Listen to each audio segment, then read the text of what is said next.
بسم اللہ الرحمن الرحیم نحمدہ ونصلی ونسلم علی رسولہ الکریم اما بعد وعن ابن عباس رضی اللہ تعالی عنہما قال لعن رسول اللہ صلی اللہ علیہ وآلہ وسلم زائرۃ القبور والمتخذین علیہا المساجد والسرج رواہ ابو داود۔ حضرات محترم، اس حدیث مبارکہ میں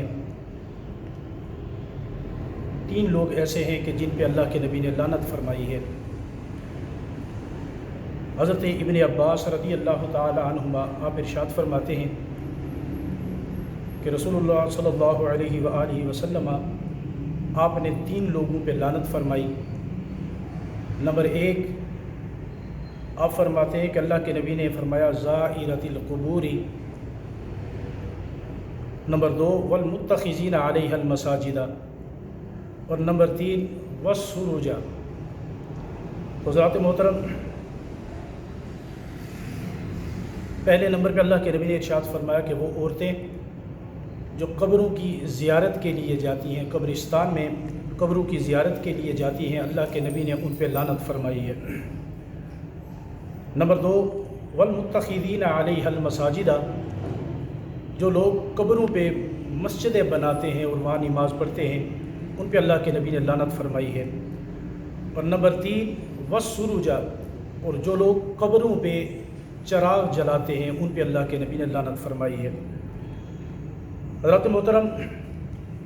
سب سے پہلا جو مسئلہ ہے زیارت قبور کے حوالے سے، یہ اختلافی مسئلہ ہے۔ اس میں علماء کے 2 گروہ ہیں۔ ایک گروہ کا کہنا ہے کہ اللہ کے نبی نے جس طرح مردوں کو اجازت عطا فرمائی قبرستان جانے کی، اسی طرح عورتوں کو بھی اجازت عطا فرمائی ہے۔ اسلام کے ابتدائی زمانہ میں اللہ کے نبی نے مردوں کو بھی اور عورتوں کو بھی قبرستان جانے سے منع فرمایا تھا، کیونکہ لوگوں کو اتنا شعور نہیں تھا، دین اسلام سے آگاہی نہیں تھی، اس لیے اللہ کے نبی نے مردوں کو بھی منع فرمایا اور عورتوں کو بھی منع فرمایا کہ قبرستان میں نہ جایا جائے۔ اس کے بعد جب لوگوں کو شعور آنا شروع ہو گیا، لوگ اسلام کے اصول سیکھنا شروع ہو گئے، لوگوں کو اسلام کا پتہ چلنا شروع ہو گیا، پھر اللہ کے نبی نے ارشاد فرمایا کہ قبروں کی زیارت کیا کرو، کیونکہ اس سے آخرت کی فکر پیدا ہوتی ہے۔ تو اب یہاں علماء کے 2 گروہ ہیں۔ ایک گروہ کا کہنا ہے کہ مردوں کو اجازت ہے، عورتوں کو قبرستان میں جانے کی اجازت نہیں ہے، جبکہ دوسرے گروہ کا کہنا ہے کہ جس طرح مرد جا سکتے ہیں، اسی طرح عورت با پردہ ہو کر وہ قبرستان میں جا سکتی ہے۔ اب حضرات محترم، بخاری شریف میں حدیث مبارکہ ہے،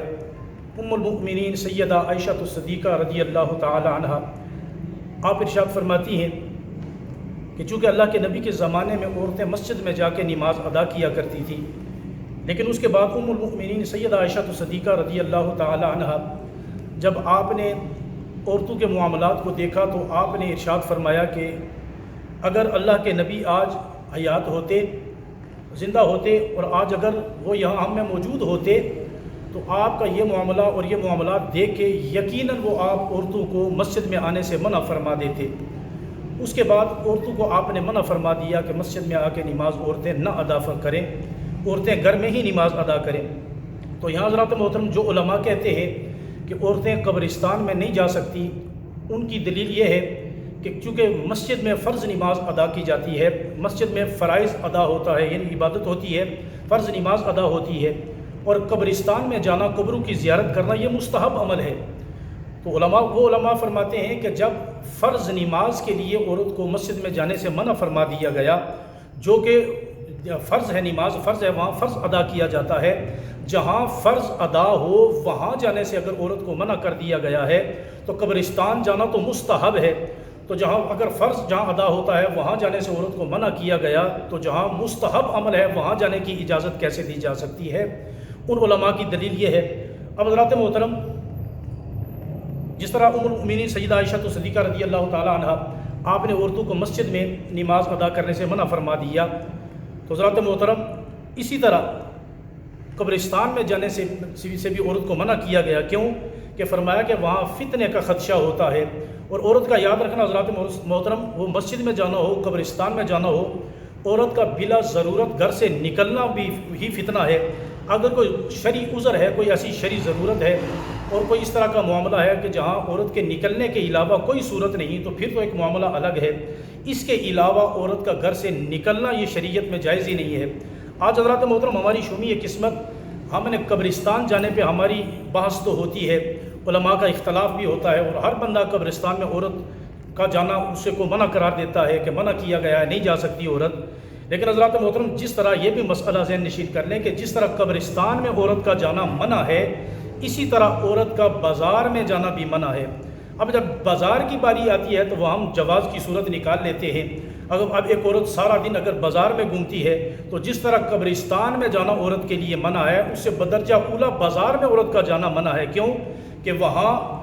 غیر محرم بھی ہوتے ہیں، ان سے ہم کلام ہونا اور اس طرح کے معاملات قبرستان کی بنسبت بازار میں فتنے زیادہ ہیں۔ اس لیے فرمایا گیا کہ جس طرح قبرستان میں اگر جانا عورت کا منع ہے تو بلا ضرورت بازار میں بھی عورت کا جانا بدرجہ اولا منع ہے۔ تو پہلی جو یہاں صورت بیان کی گئی ہے زائرۃ القبور، اس میں اللہ کے نبی نے ارشاد فرمایا کہ قبروں کی زیارت کرنے سے اللہ کے نبی نے عورتوں کو منع فرما دی اور لعنت فرمائی اللہ کے نبی نے ان عورتوں پر جو قبروں کی زیارت کے لیے جاتی ہیں۔ نمبر 2 فرمایا والمتخذین علیہ المساجد، اور وہ لوگ جو قبروں کے اوپر مسجدیں بناتے ہیں،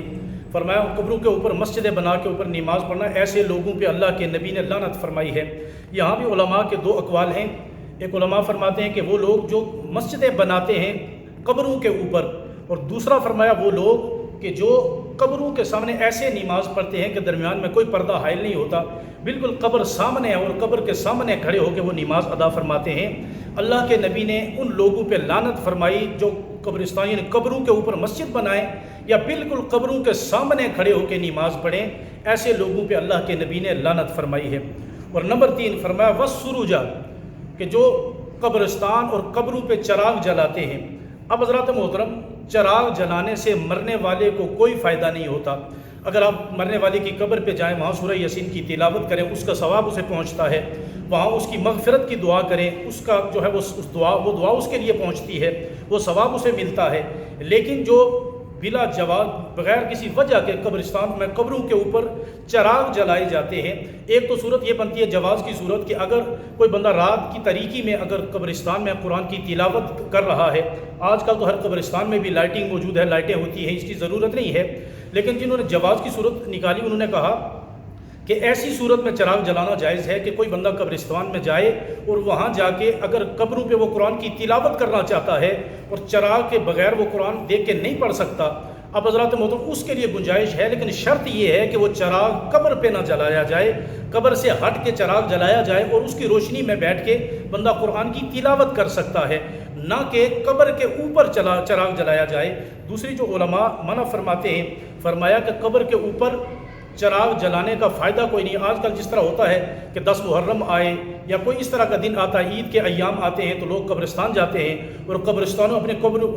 جو فوت شدہ لوگ ہوتے ہیں ان کے عزیز و اقارب ہوتے ہیں، ان کی قبروں پہ وہ دیوے جلا دیتے ہیں۔ حضرات محترم دیوے جلانے کا مرنے والے کو کوئی فائدہ نہیں ہوتا۔ ہاں جو دیا جلا رہا ہے